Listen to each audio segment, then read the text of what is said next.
போலீஸ்காரங்க மேல தாக்குதல் நடத்தின சம்பவங்களை கூட இந்தியா பார்த்திருக்கு. ஆனா போலீஸ்காரங்க கையை கடிக்கிற ஒரு குரூப்பை தமிழ்நாடு இல்ல இந்தியாவே இப்பதான் முறையா பாக்குது.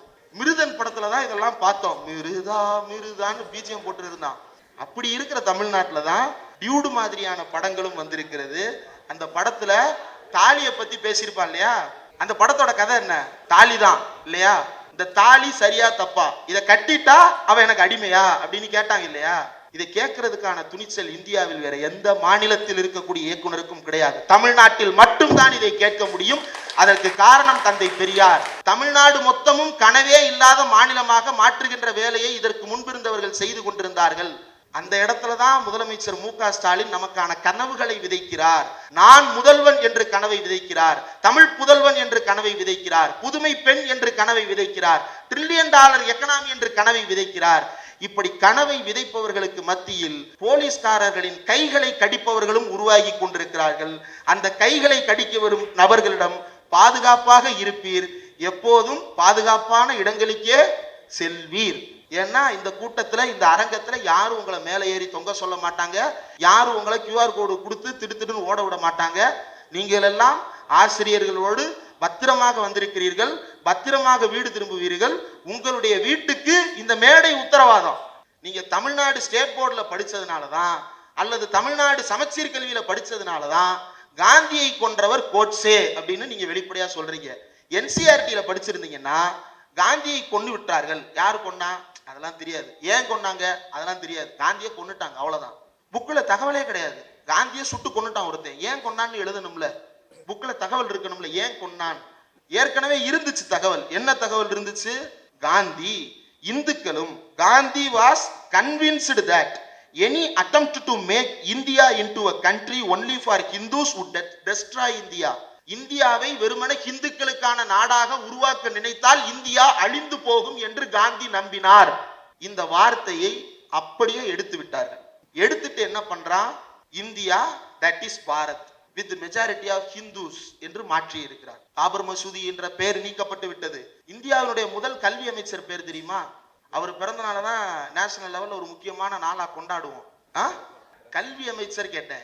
மௌலானா அபுல் கலாம் ஆசாத், ரைட்டா? அவர் பேர்ல ஒரு ஸ்காலர்ஷிப் கூட இருக்கு. உங்களுக்கு தெரிஞ்சிருக்க வாய்ப்பு இல்லை, ஏன்னா உங்களுக்கு முந்தின பேட்ச்லயே அந்த ஸ்காலர்ஷிப்பை நிறுத்திட்டான். மௌலானா அபுல் கலாம் ஆசாத் இந்தியாவின் முதல் கல்வி அமைச்சர். அவர் பெயர் பாட புத்தகத்திலிருந்து நீக்கப்பட்டு விட்டது. முஸ்லீம் பெயர்கள் எல்லாம் நம்ம சின்ன வயசுல இருந்து படிச்சு வளர்ந்த கதைகள் என்ன? அக்பர் பீர்பால் ஸ்டோரிஸ் படிச்சிருக்கோமா? சின்னதா ஒரு புக் இருக்கும், ₹5 புக்கு, பஸ் ஸ்டாண்ட்ல வச்சு விற்பாங்க. இப்ப எந்த பஸ் ஸ்டாண்ட்லயாவது அந்த புக்கை நீங்க பாக்குறீங்களா? அந்த புக்கு அக்பர் பீர்பாலை படிச்சுட்டு ஹிஸ்டரி கிளாஸ்ல உட்கார்ந்து அக்பர்னு ஸ்டோரி வரும்போதே இதுல பீர்பால் கதை எப்ப வரும்னு நம்ம உட்கார்ந்து ஆர்வமா கவனிப்போம்ல கிளாஸ்ல. அது எதுவுமே இன்னைக்கு கிடையாது. அக்பர் பீர்பால், அக்பர்ன்ற வார்த்தையே மாற்றப்பட்டிருக்கிறது. அக்பர் செய்த ரிஃபார்ம்ஸ் மாற்றப்பட்டிருக்கிறது, நீக்கப்பட்டிருக்கிறது. ரிசர்வேஷனை பற்றிய தகவல்கள் நீக்கப்பட்டிருக்கிறது. NCERT பாடத்திட்டம் இவ்வளவு மோசமாக இருக்கிறது. இதை இந்தியாவிலேயே அம்பலப்படுத்துவதற்கு துணிச்சல் உள்ள ஒரே அமைச்சர் தமிழ்நாட்டினுடைய பள்ளிக்கல்வித்துறை அமைச்சர் மட்டும்தான். கனவு என்பது ரொம்ப சாதாரணமானது கிடையாது. அமைச்சர் பேசும்போது ரொம்ப அழகான ஒண்ணு சொன்னார். இந்த $1 trillion கனவுன்றதை நம்ம எப்ப இருந்து யோசிக்க ஆரம்பிச்சோம் அப்படின்னு கேட்டார். ஆஃப்டர் 2021.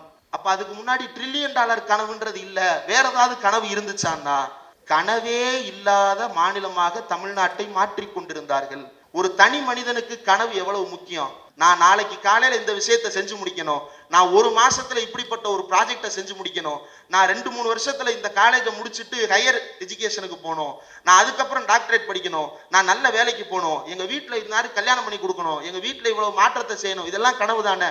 இந்த கனவெல்லாம் இருப்பவன் தானே ஒரு தனி மனிதன். இது எதுவுமே இல்லை அப்படின்னா அவன் தரிசா போயிடுவான். ஒரு தனி மனிதனுக்கே கனவில்லாவிட்டால் தரிசாக போய்விடுவான் என்றால் தமிழ்நாடு மொத்தமும் கனவே இல்லாத மாநிலமாக மாற்றுகின்ற வேலையை இதற்கு முன்பிருந்தவர்கள் செய்து கொண்டிருந்தார்கள். சமீபத்தில் ஒரு ஆய்வு வெளியிட்டிருக்கிறார்கள், எடுத்து படியுங்கள். எக்கனாமிக் ஸ்டூடெண்ட்ஸா இருக்கட்டும் அல்லது காமர்ஸ் ஸ்டூடெண்ட்ஸா இருக்கட்டும், அதுல இருக்கக்கூடிய ஃபேக்சுவல் ஃபைண்டிங்ஸ் எடுத்து பாருங்க. சீஃப் மினிஸ்டர் பிரேக்ஃபாஸ்ட் ஸ்கீம், உங்களுக்கும் அந்த ஸ்கீமுக்கும் சம்பந்தம் இல்லை, நீங்க எல்லாம் படிச்சு முடிச்சு காலேஜுக்கு வந்துட்டீங்க. ஆனா அந்த ஸ்கீம் கொண்டு வந்ததற்கு பிறகு கோயம்புத்தூரில் இருக்கக்கூடிய ஒரு அரசு பள்ளி ஆசிரியை ஸ்டேட் பிளானிங் கமிஷனுக்கு ரிப்போர்ட் கொடுக்குறாங்க. மெட்ரிகுலேஷன் ஸ்கூல்ல இருந்து பிள்ளைங்க கவர்மெண்ட் ஸ்கூலுக்கு மாறி வர தொடங்கி விட்டார்கள். காரணம் முதலமைச்சரின் காலை உணவு திட்டம். கலைஞர் மகளிர் உரிமை திட்டம் 1000 ரூபாய் மாசம். சிலர் பேசுறான் 1000 ரூபாய் வச்சு என்ன செய்யறது அப்படின்னு. இதே ஸ்டேட் பிளானிங் கமிஷன் எழுதின ரிப்போர்ட்ல ஒரு முக்கியமான பேஜ் இருக்கு. கண்ணகி நகரை சேர்ந்த ஒரு பெண் தினமும் வீட்டு வேலைக்கு சென்று சம்பாதிக்கிறேன் என்று சொல்கிறார்.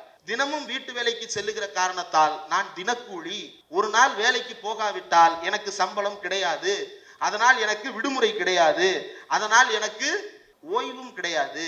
மகளிர் உரிமை திட்டத்தில் 1000 ரூபாய் கிடைக்கிறது.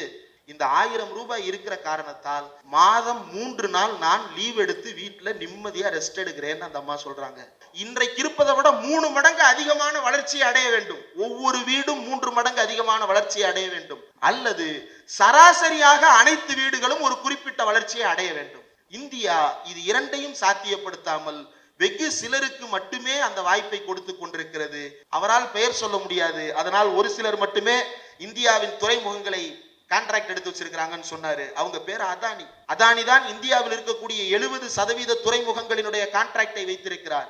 இண்டிகோ சமீபத்துல பிரச்சனை நடந்துட்டு இருக்கு இல்லையா? இண்டிகோ விமானம் எல்லா ஏர்போர்ட்லயும் தர்ணா போராட்டம். ஏன்? இண்டிகோ பிளைட்ஸ் கேன்சல் ஆயிட்டு இருக்கு. இந்தியாவின் 65% பிளைட்ஸ் இண்டிகோவினுடைய பிளைட்ஸ் மட்டும்தான். which means மற்றவங்க எல்லாம் வரலன்னு கிடையாது. மற்றவங்க யார் வந்தாலும் இவங்க எல்லாம் அடிச்சு விலைக்கு பேரம் பேசி வாங்கிடுவாங்க.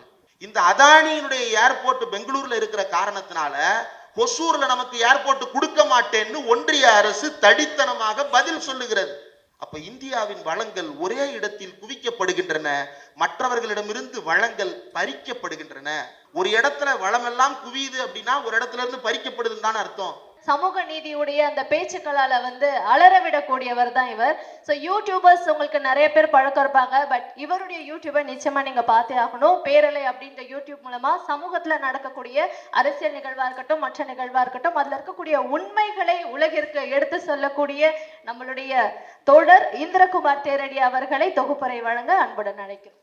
இந்த புத்தகம் இன்றைக்கு மேடையில இருந்த காரணத்தால் எனக்கும் ஒரு புத்தகம் கொடுக்கப்பட்டது. இதோட சார் எனக்கு 3 புக்கு கையில கொடுத்துட்டாரு. முதல்ல முதலமைச்சர் இந்த புத்தகத்தை வெளியிடும் போது என்னையும் அவர் அழைச்சிட்டு போயிருந்தாரு. அவருடைய அனுபவத்திற்கும் அவருக்கு இருக்கக்கூடிய தொடர்புகளுக்கும் என்னை அழைத்து செல்ல வேண்டும் என்று எந்த அவசியமும் கிடையாது. ஆனால் நாம் செய்கின்ற ஏதோ ஒரு பணி சமுதாயத்திற்கு பயனுள்ளதாக இருக்கிறது. அவரை அழைத்து சென்று அவரையும் இந்த விழாவில் ஒரு பங்காக இணைத்துக் கொள்ள வேண்டும் என்று விரும்பிய இந்த புத்தகத்தினுடைய ஆசிரியர், மூத்த ஊடகவியலாளர் தோழர் புன்னகை ஆசிரியர் திருஞானம் அவர்களே, சமீபத்தில் அவருடைய பிறந்த நாள் வந்தது. பிறந்த நாளுக்கு வாழ்த்து தெரிவித்தோம். அதை ஒட்டி வெள்ளி யானை விருது அப்படின்னு இந்தியன் ஸ்கவுட்ஸ்ல இருந்து ஒரு விருது வாங்கினார். அதற்கு வாழ்த்து தெரிவித்தோம். அதற்கு முன்னால பிஹெச்டி பிரசன்டேஷன், பொதுவாக பிஹெச்டி வைவா பிரசன்டேஷனை ஒரு க்ளோஸ்டு ஹாலில் அந்த டிபார்ட்மெண்ட் ஆட்களை மட்டும் வச்சு நடத்துவாங்க. ஆனா எவ்வளவு துணிச்சலும் எவ்வளவு நம்பிக்கையும் தான் எடுத்துக்கொண்ட தலைப்பில் எவ்வளவு ஆய்வும் செய்திருந்தால் ஒரு பப்ளிக் ஹால்ல ஒரு மிகப்பெரிய மண்டபத்தில் வேற யாருமே தமிழ்நாட்டு வரலாற்றில் இப்படி ஒரு வைவா வாய்ஸ் நடத்தினதே கிடையாது. அப்படி ஒரு பிரம்மாண்டமான வைவா வாய்ஸ் நடத்தி முனைவர் பட்டம் பெற்றிருக்கக்கூடிய தமிழ்நாட்டினுடைய பள்ளி கல்வித்துறை அமைச்சர், முனைவர், எழுத்தாளர் அன்பில் மகேஷ் பொய்யாமொழி அவர்களே, தமிழ்நாட்டில் இன்னொரு முக்கியமான ஒரு விஷயம் என்ன அப்படின்னா 2006-11 இந்த 2006-11 காலகட்டத்தில் நான் 7ஆம் வகுப்புல இருந்து ஒரு 9ஆம் வகுப்புக்குள்ள படிச்சுட்டு இருந்தேன். இந்த 7ஆம் வகுப்புல இருந்து 9ஆம் வகுப்பு படிக்கும் போது கொஞ்சம் கொஞ்சமா நிறைய விஷயங்கள் மாறிட்டே வந்துச்சு. ரொம்ப நாளா பூட்டப்பட்டிருந்த உழவர் சந்தைகள் திறந்துச்சு. அதையெல்லாம் தாண்டி மார்க்கெட்டுக்குள்ள போகும்போது எல்லா கடையிலையும் டிவி வைக்க ஆரம்பிச்சாங்க. மார்க்கெட்ல இருக்கிற கடைகள்ல நான் அதுக்கு முன்னாடி ரேடியோ மட்டும்தான் பார்த்திருக்கேன், டிவி பார்த்ததே இல்லை. காய்கறி மார்க்கெட்டுக்குள்ள எல்லா கடைகள்லையும் டிவி, எல்லா கடைகள்லையும் கேபிள் கனெக்ஷன் ஓடிக்கொண்டே இருந்தது. அப்போ எல்லா வீடுகளுக்கு எப்படி டிவி வந்தது அப்படின்னா, நீங்க அந்த டிவியை பார்த்தாலே தெரியும், கலைஞர் இலவச வண்ண தொலைக்காட்சி பெட்டி அப்படின்னு எழுதியிருக்கும். பா, ஒவ்வொரு வீட்டுக்கு டிவி வந்துருச்சு, எவ்வளவு பெரிய விஷயம் இல்ல? எல்லாரும் இன்னைக்கு டிவி பார்க்குறாங்க, எல்லாரும் சந்தோஷமா இருக்கிறாங்க. இது பார்த்த உடனே தோணுது. கொஞ்சம் படிக்க படிக்க என்ன தெரிய வந்தது, ஒரு காலத்துல பக்கத்து வீட்டுல போய் நிற்போம் டிவி பார்க்கறதுக்கு, ஓரமா ஜன்னல்ல ஒதுங்கி நின்று டிவி பார்ப்போம். ஆனா இப்போ சொந்த வீட்டுல அவங்கவுங்க வீட்டுல சொந்தமா டிவி வச்சு பாக்குறாங்க. அதுவும் யாருக்கெல்லாம், யாரெல்லாம் வாசலிலும் ஜன்னலிலும் நின்று ஒதுங்கி நின்று டிவி பார்த்து கொண்டிருந்தார்களோ அவர்களுக்கு தான் அந்த டிவி போய் சேர்ந்தது. இது அடுத்த கட்ட புரிதல். ரொம்ப லேட்டா தான் அது இன்னொரு விஷயத்த திறந்து வைத்தது. என்ன அப்படின்னா, டிவி கொண்டு போய் சேர்க்கிறது அப்படின்றது வெறுமனே டிவியை கொண்டு போய் சேர்க்கிறது கிடையாது, டிவி சீரியலை கொண்டு போய் சேர்க்கிறது கிடையாது. இந்த உலகத்தோட தொடர்பு கொள்வதற்கு அவங்க வீட்டுக்குள்ள வைக்கப்பட்ட கேட்டு தான் இந்த டிவி. அதுக்கு முன்னாடி ஒரு அரசின் திட்டத்தை அவங்க தெரிஞ்சுக்கணும் அப்படின்னா நூலகத்துக்கு போகணும். ஒரு விளம்பரத்தை பார்க்கணும், ஏதோ ஊர்ல என்ன நடக்குது, நாட்டுல என்ன நடக்குதுன்னு தெரிஞ்சுக்கணும் அப்படின்னா, எனக்கு நல்லா ஞாபகம் இருக்கு, நான் சின்ன வயசுல வீட்டுல காலையில ஒரு நாள் எங்க அம்மா அப்பா 2 பேரும் அலறி அடிச்சுட்டு பக்கத்து வீட்டுக்கு ஓடி போய் டிவி பார்த்தாங்க. அப்போ முதலமைச்சர் ஜெயலலிதா அவர்கள் கலைஞரை கைது செய்த அந்த நாள் மறக்க முடியாத ஒரு நாள். அப்படி ஓடுனாங்க. என்னன்னா, எங்க தெருவுல ஒரு 4 பேர் வீட்டுல தான் இப்ப டிவி இருந்தது. இதெல்லாம் ரொம்ப முன்னாடிலாம் கிடையாது. இப்போ 2000த்துல, இப்ப சமீபத்துல 20 வருஷத்துக்கு முன்னாடி, 25 வருஷத்துக்கு முன்னாடி 4-5 வீட்டுல தான் டிவி இருக்கும். டிவி இருக்கிற வீட்டுக்கு பூரா எல்லாம் ஓடுறாங்க. எதுக்கு? அந்த செய்தியை பார்க்கறதுக்கு. இந்த செய்தியவே தெரிந்து கொள்ள முடியாதது இருக்குல்ல, இதுதான் ரொம்ப பெரிய பிரச்சனை. இங்க எல்லாரும் எக்கனாமிக்ஸ் படிக்கிறீங்க, காமர்ஸ் படிக்கிறீங்க, அல்லது மேனேஜ்மெண்ட் படிக்கிறீங்க, அல்லது மேக்ஸ் படிக்கிறீங்க, இங்கிலீஷ் படிப்பீங்க, தமிழ் படிப்பீங்க. இதெல்லாம் விட்டா உங்க ஃப்ரெண்ட்ஸோ அல்லது உங்க அண்ணனோ இன்ஜினியரிங் படிச்சிருப்பாங்க, அதை தாண்டி மெடிக்கல் படிப்பாங்க. வேற ஏதாவது கோர்ஸை பத்தி நமக்கு ஏதாவது தெரியுமான்னா தெரியவே தெரியாது. ஃபேஷன் டெக்னாலஜின்னு ஒரு கோர்ஸ் இருக்குது, அந்த கோர்ஸை படிச்சோம்னா என்னென்ன வேலை வாய்ப்புகள் இருக்குது, நம்ம வீட்டில் நம்ம அப்பாவுக்கு தெரியுமா? தெரியாது. நமக்கு தெரியுமா? தெரியாது. இன்னும் என்னென்னமோ தொழில்கள் இருக்கிறது, என்னென்னமோ வாய்ப்புகள் இருக்கிறது, எதுவுமே நமக்கு தெரியாது. ஏன் தெரியல அப்படின்னா, ஆனா ஒரு சிலருக்கு தெரிஞ்சிருக்கு, அவங்க மட்டும்தான் படிக்கிறாங்க, அதை தொடர்ந்து படிக்கிறாங்க. நமக்கெல்லாம் ஏன் தெரியாம இருந்துச்சு? அப்ப இன்ஃபர்மேஷன் இஸ் வெல்த் அப்படின்னு சொல்லிட்டு செந்தில் ஒரு படத்துல சொல்லுவார் இல்லையா, பாய்ஸ் படத்துல கையில அந்த டைரியை வச்சுக்கிட்டு this is information, information is wealth அப்படின்னு சொல்லுவார் இல்லையா. அந்த இன்ஃபர்மேஷன் நமக்கு கிடைக்கிறதுக்கு அந்த டிவி தேவைப்பட்டது. இதை புரிஞ்சுக்கிறதுக்கு யார் வர வேண்டி இருந்தது அப்படின்னா, பேராசிரியர் ஜெயரஞ்சன் மீடியாவில் பேச வேண்டி இருந்தது. அதுவரை யாருமே இதை பேசியது கிடையாது. பேராசிரியர் வந்ததுக்கு பிறகுதான் என்ன சொல்லுவாங்கன்னா, கவர்மெண்ட் அரிசி கொடுக்குது, அந்த அரிசியை வாங்கி எல்லாரும் கோழிக்கு போடுறாங்க, அவங்க சாப்பிட மாட்டாங்க அப்படின்னு சொன்னாங்க. உடனே எல்லாரும் சமூக வலைதளத்துல பொங்குனா, ஆமா ஆமா இலவசமா அரிசி கொடுக்கறது வேஸ்ட் அப்படின்னு. அவர் தான் சொன்னாரு, அரிசியை தூக்கி கோழிக்கு போட்டாலும் கோழியை அவன் தானடா சாப்பிட்றான், உனக்கு என்னடா இப்ப பிரச்சனை? நீ கொடுக்குற கார்போஹைட்ரேட்டை அவன் புரோட்டீனா மாத்தி சாப்பிட்றான். கவர்மெண்ட் கொடுக்குற கார்போஹைட்ரேட் அரிசியை கோழிக்கு போட்டு அதை புரோட்டீன் அண்ட் ஃபேட்டா மாத்தி சாப்பிட்றான், ஆரோக்கியமான சாப்பாடு சாப்பிட்றான், உனக்கு என்ன பிரச்சனைன்னு அவர் தான் கேட்டார். அதே போல கிஸ்ப்ளோ சிஇஓ, அவருடைய நிறுவனத்தின் பேர் தான் ஆரஞ்ச்கேப். ஆனா அவருடைய பார்வையில் என்றைக்குமே ஆரஞ்சு கிடையாது, எப்போதுமே திராவிட நிறத்தையே அவருடைய பேச்சுக்கள் எப்போதும் வெளிப்படுத்தி வர. ஏன்னா ஒரு கம்பெனியை நடத்துறவங்க ஒரு RSS சாகா நடத்துறதுக்கு ரெடியா இருந்தாங்கன்னா அவங்களுக்கு நேஷனல் லெவல்ல ப்ராஜெக்ட் கொடுக்கறதுக்கு பிஜேபி கவர்மெண்ட் ரெடியா இருக்கு. அப்படியான விஷயங்களுக்குள்ளெல்லாம் போகாமல் தான் நம்புகின்ற கொள்கையை, இந்த மக்களை வளப்படுத்திய கொள்கையை வெளிப்படையாக பேசுகின்ற ஒரு தொழில் முனைவராக இன்றைக்கு நம் முன்னால் பேசி பல தரவுகளை எடுத்துரைத்த தோழர் சுரேஷ் சம்பந்தன் அவர்களே, சமீபத்தில் ஒரு பேச்சு ரொம்ப வளர்ந்து வந்திருக்கிறது. திராவிடர் இயக்கம் என்ன ஆனது, இளைஞர்களிடம் திராவிடர் இயக்கம் போய் சேரவில்லை என்றெல்லாம் பேசிக் கொண்டிருக்கிறார்கள். ஆனால் நான் உறுதியாக சொல்லுவேன், அப்படி யாரெல்லாம் சொல்லுகிறார்களோ அவர்களால் எவ்வளவு தூரம் பயணிக்க முடிந்திருக்கிறது, எவ்வளவு தூரம் பேச முடிந்திருக்கிறது என்று தெரியவில்லை. ஆனால் தமிழ்நாட்டில் இருக்கக்கூடிய எல்லா கிராமங்களுக்கும் தோழர் மதிவதனியினுடைய பேச்சு போய் சேர்ந்திருக்கிறது. அவருடைய பேச்சுக்களை இன்றைக்கு தமிழ்நாடு முழுவதும் கேட்கிறார்கள், பின்பற்றுகிறார்கள். மாற்று கருத்து கொண்டவர்களும் அவருடைய கருத்துக்களை கேட்டு மனம் திருந்துகிறார்கள். அப்படி ஒரு ஐக்கானாக மாறி இருக்கக்கூடிய தோழர் மதிவதனி அவர்களே, கலைஞர் உள்ளிட்ட செய்தி தொலைக்காட்சிகளில் நல்ல நிகழ்ச்சிகளை தொடர்ந்து தொகுத்து வழங்கி கொண்டிருக்கிற இந்த நிகழ்ச்சியை ஒருங்கிணைத்துக் கொண்டிருக்கக்கூடிய தோழர் சுமையா கௌசர் அவர்களே, எனக்கு ரொம்ப மகிழ்ச்சி. என்ன அப்படின்னா, எல்லாரும் இந்திரகுமார்னு சொல்லுவாங்க, தேரடின்னு சொல்லுவாங்க, பேரலை ஊடகத்தையும் சேர்த்து அந்த சேனலை பாருங்கன்னு உங்களெல்லாம் சப்ஸ்கிரைபர்ஸாக மாற்றும் வேலையும் அவர் செய்திருந்தார். அவருக்கு நன்றியை தெரிவித்துக் கொள்ள வேண்டும். நான் சுருக்கமாகவே முடித்து விடுகிறேன். பொருளாதாரத்தை பற்றி பேசும்போது அரிசி கொடுத்ததை பத்தியும் கோழி சாப்பிட்றதை பத்தியும் டிவி கொடுத்ததை பத்தியும் பேச வேண்டிய அவசியம் என்ன அப்படின்னு நீங்க நினைக்கலாம். பொருளாதாரம் என்பது என்ன?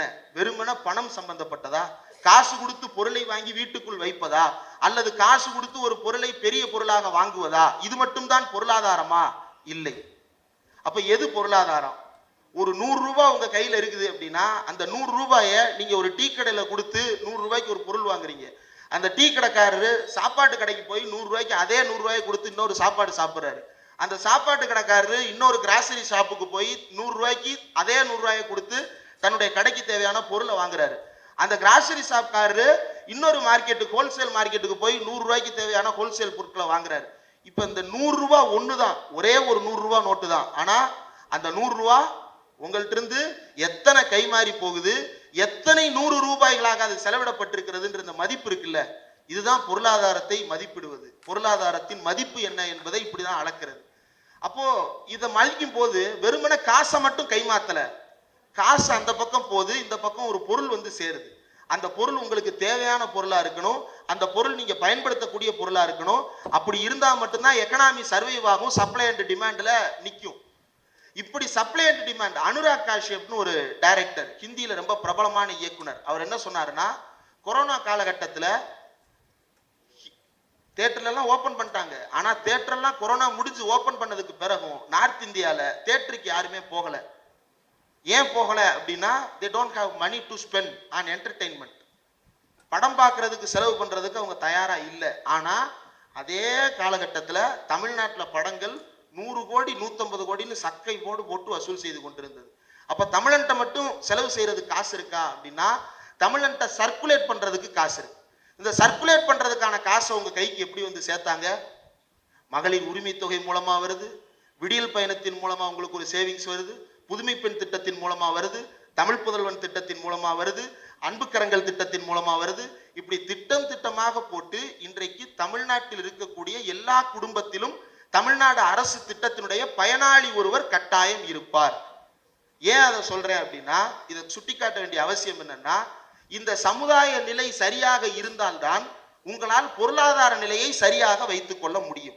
சமுதாய நிலையை சரியாக வைத்துக் கொள்வது, தோழர் மதிவதனி பேசும்போது சொன்னாங்க, தோழர் சுரேஷ் சார் பேசும்போது சொன்னாங்க, என்னன்னா சாதிய பெயர் நம்ம யார் பேருக்கு பின்னாடி கிடையாது. என் பேர் இந்திரகுமார் தேரடி தான், தேரடி எங்க அப்பா பேரு, இந்திரகுமார் என் பேரு, அவ்வளவுதான் இல்லையா? உங்க எல்லார் பேரும் அதே தான். உங்க பேர் இருக்கும், பக்கத்துல உங்க அப்பா பேர் இருக்கும், அல்லது உங்க பேரே 2 பேரா இருக்கும், சாதி பேர் இருக்காது. கரெக்டா? கவர்மெண்ட் என்னைக்காவது உங்க வீட்டுக்கு வந்து ஒரு ஜீவோவை காட்டி உங்கள் வீட்டில் சாதிய பெயர்களை வைக்க கூடாது அப்படின்னு சட்டம் போட்டுச்சா? கிடையாது. கவர்மெண்ட் சட்டம்லாம் போடல. 1929 செங்கல்பட்டு சுயமரியாதை மாநாட்டில் தந்தை பெரியார் ஒரு தீர்மானத்தை முன்மொழிந்தார். அந்த தீர்மானம், இனிமேல் நம்முடைய பெயர்களுக்கு பின்னால் சாதிய அடைமொழிகளை பயன்படுத்துவது இல்லை என்று முடிவெடுத்தார். அந்த மேடையிலேயே அத்தனை தலைவர்களும் தங்கள் பேருக்கு பின்னால் இருந்த சாதியை உதறினார்கள். தமிழ்நாடு தலை நிமிர்ந்தது. இன்றைக்கு வரைக்கும் நாம் சாதி பெயர்களை தவிர்ப்பது அரசாணை போட்டதால் அல்ல, தந்தை பெரியார் சொல்லி இருக்கிறார் என்கின்ற ஒரே காரணத்தால் தான். இதுதான் தமிழ்நாட்டினுடைய ஆன்மா, இதுதான் தமிழ்நாடு ஏற்று நினைக்கின்ற தீபம், இதுதான் தமிழ்நாடு பரவ வேண்டும் என்று நினைக்கின்ற ஒளி. இதை தடுக்க வேண்டும் என்று நினைப்பவர்கள் யார்? அவர்கள் எப்படிப்பட்டவர்கள்? ஏன் இதுவும் பொருளாதாரமும் தொடர்புடையதாக மாறுகிறது என்பதை சற்று யோசித்து பாருங்கள். 2 நிமிடங்களில் நான் முடித்துக் கொள்ளுகிறேன். காந்தியை படுகொலை செய்தது யார்? காந்தியை படுகொலை செய்தது யார்? மகாத்மா காந்தி. யாரு? சத்தமா சொல்லுங்க. கோட்சே. கோட்சே யார்?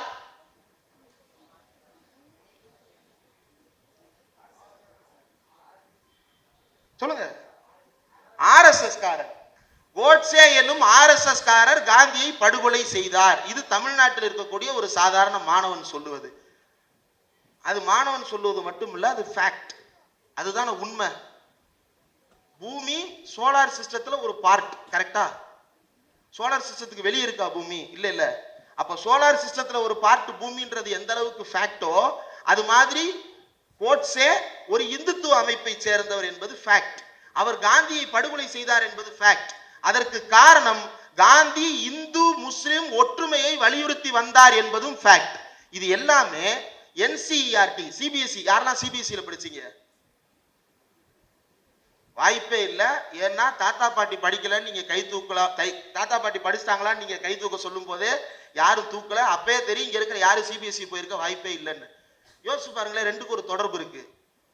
ஏன்னா சிபிஎஸ்சிக்கு போனா நம்ம வீட்டில் அதை மேனேஜ் பண்ண முடியாது, பொருளாதார சிக்கல், பல நெருக்கடிகள் அதுல இருக்குது. அந்த சிபிஎஸ்சிக்கு நீங்க போகாதது ஒன்றும் பிரச்சனை எல்லாம் கிடையாது, நல்லது. நீங்க தமிழ்நாடு ஸ்டேட் போர்டில் படிச்சதுனாலதான் அல்லது தமிழ்நாடு சமச்சீர் கல்வியில படிச்சதுனாலதான் காந்தியை கொன்றவர் கோட்சே அப்படின்னு நீங்க வெளிப்படையா சொல்றீங்க. என்சிஆர்டியில படிச்சிருந்தீங்கன்னா காந்தியை கொண்டு விட்டார்கள். யாரு கொண்டா அதெல்லாம் தெரியாது, ஏன் கொண்டாங்க அதெல்லாம் தெரியாது, காந்தியை கொண்டுட்டாங்க அவ்வளவுதான். புக்ல தகவலே கிடையாது. காந்தியை சுட்டு கொண்டுட்டான் ஒருத்தன், ஏன் கொண்டான்னு எழுதணும்ல, புக்ல தகவல் இருக்கணும்ல, ஏன் கொண்டான். ஏற்கனவே இருந்துச்சு தகவல். என்ன தகவல் இருந்துச்சு? காந்தி இந்துக்களும், Gandhi was convinced that any attempt to make India into a country only for Hindus would destroy India. இந்தியாவை வெறுமனே இந்துக்களுக்கான நாடாக உருவாக்க நினைத்தால் இந்தியா அழிந்து போகும் என்று காந்தி நம்பினார். இந்த வார்த்தையை அப்படியே எடுத்து விட்டார்கள். எடுத்துட்டு என்ன பண்றான்? India that is Bharat with majority of Hindus என்று மாற்றி இருக்கிறார். பாபர் மசூதி என்ற பெயர் நீக்கப்பட்டு விட்டது. இந்தியாவினுடைய முதல் கல்வி அமைச்சர் பேர் தெரியுமா? அவர் பிறந்த நாளதான் நேஷனல் லெவல்ல ஒரு முக்கியமான நாளா கொண்டாடுவோம்.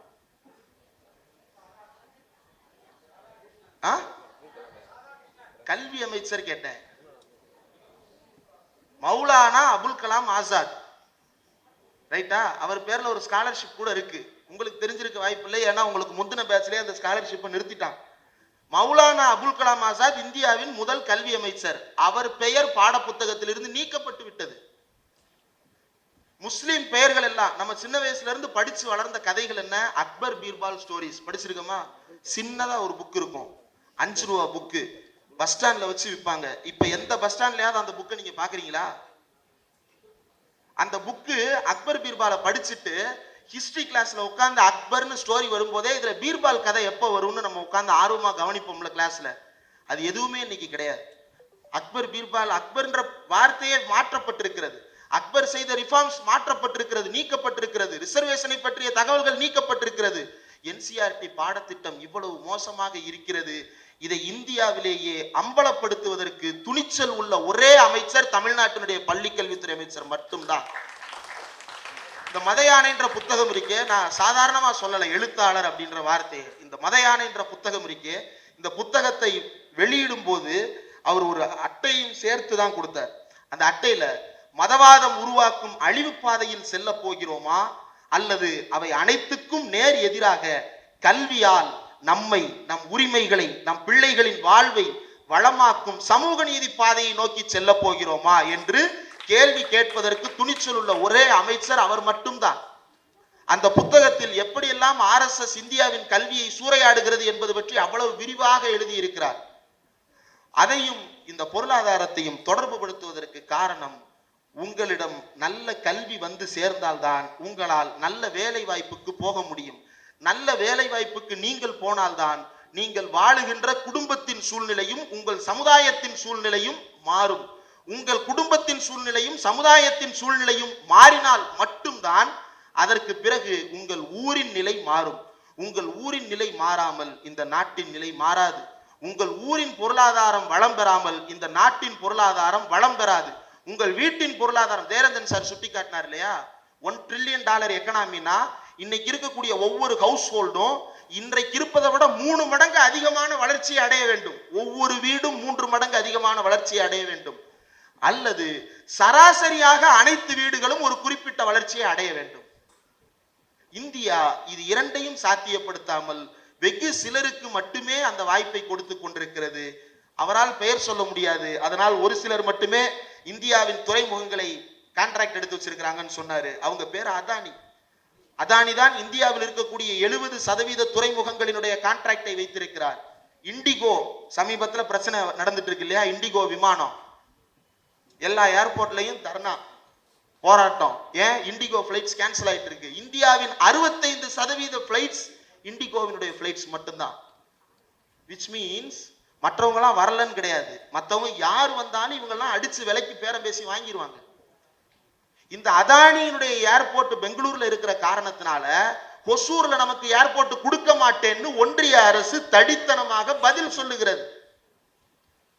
அப்ப இந்தியாவின் வளங்கள் ஒரே இடத்தில் குவிக்கப்படுகின்றன, மற்றவர்களிடமிருந்து வளங்கள் பறிக்கப்படுகின்றன. ஒரு இடத்துல வளமெல்லாம் குவியுது அப்படின்னா ஒரு இடத்துல இருந்து பறிக்கப்படுதுன்னு தான் அர்த்தம். Energy can neither be created nor be destroyed, same like economy can neither be created nor be destroyed. அது எங்கிருந்து உருவாகும்? இருப்பதிலிருந்து தான் உருவாகும். நீங்க ஓவரா பணத்தை அச்சடிச்சு விட்டீங்க அப்படின்னா பொருளாதாரம் செழிக்குமா? செழிக்காது, நாசமா தான் போகும். அப்ப பணமே அச்சடிக்காம இருந்தா பொருளாதாரம் விளங்கிருமா? அப்பையும் விளங்காது. அப்போ எது தேவையோ அதை சரியாக செய்ய வேண்டும், அப்போதுதான் பொருளாதாரம் செழிப்பாக இருக்கும். அந்த வேலையை இந்தியாவிலேயே ஜெயரஞ்சன் சாருடைய பேச்சு பல புத்தகங்களை படித்ததற்கு சமம் அப்படின்னு மதிவதனி தோழர் சொன்னாங்க இல்லையா? அது எந்த அளவுக்கு ஆழமான வார்த்தை என்றால், அவர் பேசும்போது கிறிஸ்டோபர் ஜாஃபர்லேவனுடைய கட்டுரை ரெஃபரன்ஸ் எடுத்து சொல்லியிருந்தாரு, கேம்பிரிட்ஜ் யூனிவர்சிட்டியினுடைய பிரஸ்ல வெளியான புத்தகங்களிலிருந்து ரெஃபரன்ஸ் சொல்லியிருந்தாரு, தமிழ்நாடு அரசு ஆவணங்களிலிருந்து ரெஃபரன்ஸ் சொல்லியிருந்தாரு. இவ்வளவு ரெஃபரன்ஸையும் மக்களுக்கு எளிய நடையில் கொண்டு போய் சேர்ப்பதற்காக அவர் எடுத்துக்கொண்டிருக்கிற முயற்சி சாதாரண முயற்சி கிடையாது. தமிழ்நாடு ஸ்டேட் பிளானிங் கமிஷனுடைய துணைத் தலைவர், இந்தியாவிலேயே முதன்முறையாக ஒரு மாநிலத்தில் திட்டக்குழு உருவாக்கப்பட்டது என்றால் அது தமிழ்நாட்டில் தான். அதை உருவாக்கியவர் கலைஞர் தான். அந்த திட்டக்குழுவினுடைய துணைத் தலைவராக அவர் செயலாற்றி கொண்டிருக்கிறார். சமீபத்தில் ஒரு ஆய்வு வெளியிட்டிருக்கிறார்கள், எடுத்து படியுங்கள். எக்கனாமிக் ஸ்டூடெண்ட்ஸா இருக்கட்டும் அல்லது காமர்ஸ் ஸ்டூடெண்ட்ஸா இருக்கட்டும், அதுல இருக்கக்கூடிய ஃபேக்சுவல் ஃபைண்டிங்ஸ் எடுத்து பாருங்க. சீஃப் மினிஸ்டர் பிரேக்ஃபாஸ்ட் ஸ்கீம், உங்களுக்கும் அந்த ஸ்கீமுக்கும் சம்பந்தம் இல்லை, நீங்க எல்லாம் படிச்சு முடிச்சு காலேஜுக்கு வந்துட்டீங்க. ஆனா அந்த ஸ்கீம் கொண்டு வந்ததற்கு பிறகு கோயம்புத்தூரில் இருக்கக்கூடிய ஒரு அரசு பள்ளி ஆசிரியை ஸ்டேட் பிளானிங் கமிஷனுக்கு ரிப்போர்ட் கொடுக்குறாங்க, மெட்ரிகுலேஷன் ஸ்கூல்ல இருந்து பிள்ளைங்க கவர்மெண்ட் ஸ்கூலுக்கு மாறி வர தொடங்கி விட்டார்கள். காரணம் முதலமைச்சரின் காலை உணவு திட்டம். இது அந்த டீச்சர் சொல்றாங்க. கலைஞர் மகளிர் உரிமை திட்டம் 1000 ரூபாய் மாசம். சிலர் பேசுறான் 1000 ரூபாய் வச்சு என்ன செய்யறது அப்படின்னு. இதே ஸ்டேட் பிளானிங் கமிஷன் எழுதின ரிப்போர்ட்ல ஒரு முக்கியமான பேஜ் இருக்கு. கண்ணகி நகரை சேர்ந்த ஒரு பெண் தினமும் வீட்டு வேலைக்கு சென்று சம்பாதிக்கிறேன் என்று சொல்கிறார். தினமும் வீட்டு வேலைக்கு செல்லுகிற காரணத்தால் நான் தினக்கூலி, ஒரு நாள் வேலைக்கு போகாவிட்டால் எனக்கு சம்பளம் கிடையாது, அதனால் எனக்கு விடுமுறை கிடையாது, அதனால் எனக்கு ஓய்வும் கிடையாது. மகளிர் உரிமை திட்டத்தில் 1000 ரூபாய் கிடைக்கிறது. இந்த 1000 ரூபாய் இருக்கிற காரணத்தால் மாதம் 3 நாள் நான் லீவ் எடுத்து வீட்டுல நிம்மதியா ரெஸ்ட் எடுக்கிறேன்னு அந்த அம்மா சொல்றாங்க. ஒரு அம்மா ரெஸ்ட் எடுக்கிறது அப்படின்றது எவ்வளவு பெரிய விலை மதிக்க முடியாத விஷயமாக இந்தியா வைத்திருக்கிறது. அதை மாற்றுவதற்கு தமிழ்நாடு அரசு எவ்வளவு முயற்சி மேற்கொண்டிருந்தால், எவ்வளவு நுட்பமான சிந்தனை இருந்தால் இந்த இடத்தை தொட்டிருக்க முடியும் என்பதை சற்று யோசித்து பாருங்கள். இது எல்லாவற்றையும் சரியாக கையாண்டால் மட்டும்தான் பொருளாதாரம் சரியானதாக இருக்கும். இந்த $1 trillion கனவு என்கின்ற புத்தகத்தில் நீங்கள் திறந்து பார்த்தால் தமிழ்நாடு அரசு இத்தனை ஆண்டுகளில் என்னென்ன திட்டங்கள் எல்லாம் செய்திருக்கிறது, 4 ஆண்டுகளில் என்னென்ன செய்திருக்கிறது என்பதை எல்லாம் பட்டியலாக பார்க்கலாம். பொருளாதாரத்துறையில் தமிழ்நாடு சாதித்தது என்ன, கல்வித்துறையில் தமிழ்நாடு சாதித்தது என்ன, இன்னும் ஒவ்வொரு துறையிலும் தமிழ்நாடு என்னென்ன மாற்றங்களை எல்லாம் கண்டிருக்கிறது என்பதையெல்லாம் ஒரு வரிசைப்படுத்தி இருக்கிறார் நம்முடைய இந்த புத்தகத்தினுடைய ஆசிரியர் திருஞானம் அவர்கள். காரணம் என்னன்னா, இது எல்லாம் தான் தமிழ்நாட்டினுடைய $1 trillion கனவுக்கான அடித்தளம். நிறைவாக, கனவு என்பது ரொம்ப சாதாரணமானது கிடையாது. அமைச்சர் பேசும்போது ரொம்ப அழகான ஒன்று சொன்னார். இந்த $1 trillion கனவுன்றதை நம்ம எப்ப இருந்து யோசிக்க ஆரம்பிச்சோம் அப்படின்னு கேட்டார். ஆஃப்டர் 2021. அப்ப அதுக்கு முன்னாடி $1 trillion கனவுன்றது இல்ல, வேற ஏதாவது கனவு இருந்துச்சான்னா கனவே இல்லாத மாநிலமாக தமிழ்நாட்டை மாற்றிக் கொண்டிருந்தார்கள். ஒரு தனி மனிதனுக்கு கனவு எவ்வளவு முக்கியம். நான் நாளைக்கு காலையில இந்த விஷயத்தை செஞ்சு முடிக்கணும், நான் 1 மாசத்துல இப்படிப்பட்ட ஒரு ப்ராஜெக்டை செஞ்சு முடிக்கணும், நான் 2-3 வருஷத்துல இந்த காலேஜை முடிச்சுட்டு ஹையர் எஜுகேஷனுக்கு போகணும், நான் அதுக்கப்புறம் டாக்டரேட் படிக்கணும், நான் நல்ல வேலைக்கு போகணும், எங்க வீட்டுல இருந்தாரு கல்யாணம் பண்ணி கொடுக்கணும், எங்க வீட்டுல இவ்வளவு மாற்றத்தை செய்யணும். இதெல்லாம் கனவு தானே. இந்த கனவெல்லாம் இருப்பவன் தானே ஒரு தனி மனிதன். இது எதுவுமே இல்லை அப்படின்னா அவன் தரிசா போயிடுவான். ஒரு தனி மனிதனுக்கே கனவில்லாவிட்டால் தரிசாக போய்விடுவான் என்றால் தமிழ்நாடு மொத்தமும் கனவே இல்லாத மாநிலமாக மாற்றுகின்ற வேலையை இதற்கு முன்பிருந்தவர்கள் செய்து கொண்டிருந்தார்கள். அந்த இடத்துலதான் முதலமைச்சர் மு.க. ஸ்டாலின் நமக்கான கனவுகளை விதைக்கிறார். நான் முதல்வன் என்று கனவை விதைக்கிறார், தமிழ் புதல்வன் என்று கனவை விதைக்கிறார், புதுமை பெண் என்று கனவை விதைக்கிறார், $1 trillion எக்கனாமி என்று கனவை விதைக்கிறார். இப்படி கனவை விதைப்பவர்களுக்கு மத்தியில் போலீஸ்காரர்களின் கைகளை கடிப்பவர்களும் உருவாகி கொண்டிருக்கிறார்கள். அந்த கைகளை கடிக்க வரும் நபர்களிடம் பாதுகாப்பாக இருப்பீர், எப்போதும் பாதுகாப்பான இடங்களுக்கே செல்வீர். ஏன்னா இந்த கூட்டத்துல, இந்த அரங்கத்துல யாரும் உங்களை மேலே ஏறி தொங்க சொல்ல மாட்டாங்க, யாரும் உங்களை QR கோடு கொடுத்து திடுத்துடுன்னு ஓட விட மாட்டாங்க. நீங்கள் எல்லாம் ஆசிரியர்களோடு பத்திரமாக வந்திருக்கிறீர்கள், பத்திரமாக வீடு திரும்புவீர்கள். உங்களுடைய வீட்டுக்கு இந்த மேடை உத்தரவாதம். மற்ற இடங்கள்ல அப்படி கிடையாது. போலீஸ்காரங்க மேல தாக்குதல் நடத்தின சம்பவங்களை கூட இந்தியா பார்த்திருக்கு. ஆனா போலீஸ்காரங்க கையை கடிக்கிற ஒரு குரூப்பை வந்து தமிழ்நாடு இல்ல, இந்தியாவே இப்பதான் முறையா பாக்குது. மிருதன் படத்துல தான் இதெல்லாம் பார்த்தோம். மிருதா மிருதான்னு பீஜியம் போட்டு இருந்தான். அப்படி இருக்கிற தமிழ்நாட்டுல தான் டியூடு மாதிரியான படங்களும் வந்திருக்கிறது. அந்த படத்துல தாலியை பத்தி பேசியிருப்பான் இல்லையா? அந்த படத்தோட கதை என்ன? தாலி தான் இல்லையா? இந்த தாலி சரியா தப்பா, இதை கட்டிட்டா அவன் எனக்கு அடிமையா அப்படின்னு கேட்டாங்க இல்லையா? இதை கேட்கறதுக்கான துணிச்சல் இந்தியாவில் வேற எந்த மாநிலத்தில் இருக்கக்கூடிய இயக்குனருக்கும் கிடையாது. தமிழ்நாட்டில் மட்டும்தான் இதை கேட்க முடியும். அதற்கு காரணம் தந்தை பெரியார். உங்களுக்குள்ளெல்லாம் காதல் ஒரு கனவாக சிறகடிக்கிறது என்றால் அதற்கு காரணம் தந்தை பெரியார், தந்தை பெரியார், தந்தை பெரியார். தந்தை பெரியாரின் வழியில் பேரறிஞர் அண்ணா, பேரறிஞர் அண்ணாவின் வழியில் நம்முடைய முத்தமிழறிஞர் கலைஞர், கலைஞருடைய வழியில் இன்றைய ஆட்சி. இன்றைய ஆட்சி நீட்சியடைந்து மேலும் தமிழர்கள் பயனடைய வேண்டும். அது மக்களின் விருப்பமாக திருப்பரங்குன்றத்திலிருந்து பல இடங்களில் வெளிப்பட்டு கொண்டிருக்கிறது. அதுவே நிறைவேறும் என்ற நம்பிக்கையோடு இந்த $1 டிரில்லியன் கனவு புத்தகத்தை அனைவரும் வாங்கி படியுங்கள். கூடுதலாக இந்த அறிமுக கூட்டத்திலேயே மதயானை புத்தகத்தையும் சேர்த்து அறிமுகப்படுத்துவதற்கான வாய்ப்பும் எனக்கு கிடைத்து விட்டது. அந்த புத்தகத்தையும் தவறாமல் அனைவரும் வாங்கி படியுங்கள். இந்த 2 புத்தகங்களும் உங்களுக்கு இருக்கக்கூடிய பல சந்தேகங்களை தீர்க்கும், பல ஜாம்பி கடியிலிருந்து உங்களை காப்பாற்றும்.